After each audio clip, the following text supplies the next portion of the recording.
حضرت محمد صلی اللہ علیہ وآلہ وسلم نے فرمایا، ہر دن صبح 2 فرشتے اترتے ہیں، ان میں سے ایک دعا کرتے ہوئے کہتا ہے، اے اللہ خرچ کرنے والے کو بہتر بدل عطا فرما، اور دوسرا التجا کرتا ہے، اے اللہ جو خرچ نہ کرے اس کا مال تلف فرما دے۔ حسد کیا ہے؟ اللہ کی تقسیم کو قبول نہ کرنے کا نام حسد ہے۔ رسول اللہ صلی اللہ علیہ وآلہ وسلم نے ارشاد فرمایا، میں نے جو بھی منظر دیکھا ہے قبر اس سے زیادہ گھبراہٹ والی ہے۔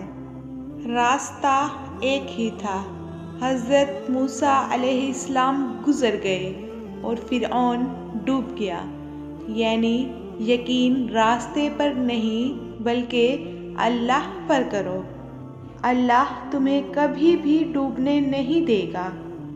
حضرت علی رضی اللہ تعالیٰ عنہ نے فرمایا، دل میں برائی رکھنے سے بہتر ہے کہ اپنی ناراضگی کو ظاہر کر دو۔ حضرت علی رضی اللہ تعالیٰ عنہ نے فرمایا، انسان کے ایمان کی پہچان وعدوں کی پابندی سے ہوتی ہے۔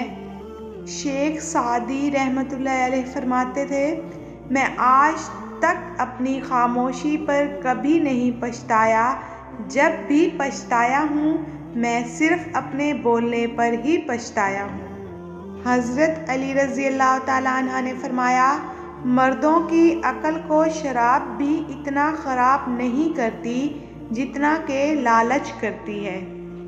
رسول اللہ صلی اللہ علیہ وآلہ وسلم نے ارشاد فرمایا، بڑی عمر والوں کے پاس بیٹھا کرو، عالموں سے سوال کیا کرو اور دانشمندوں سے ملا کرو۔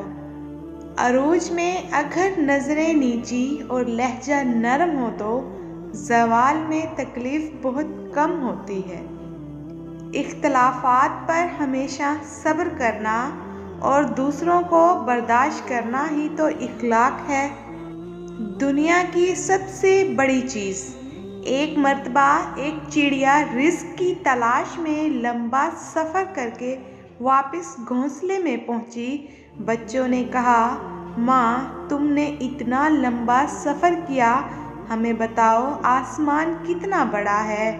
چڑیا نے بچوں کو اپنے پروں میں سمیٹتے ہوئے کہا، بچوں ہمیشہ یاد رکھنا، والدین کے سائے سے بڑی دنیا میں کوئی بھی چیز نہیں ہوتی ہے۔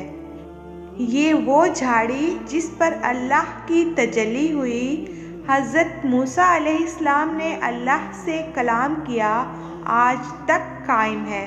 بہت سے سائنسدانوں نے یہ جھاڑی کاشت کرنے کی کوشش کی مگر مختلف تجربات کرنے کے باوجود کاشت نہیں کی جا سکی، مگر جھاڑی کے کچھ فاصلے پر اس جھاڑی کی کلم لگائی گئی تو ایک پودا نکل آیا۔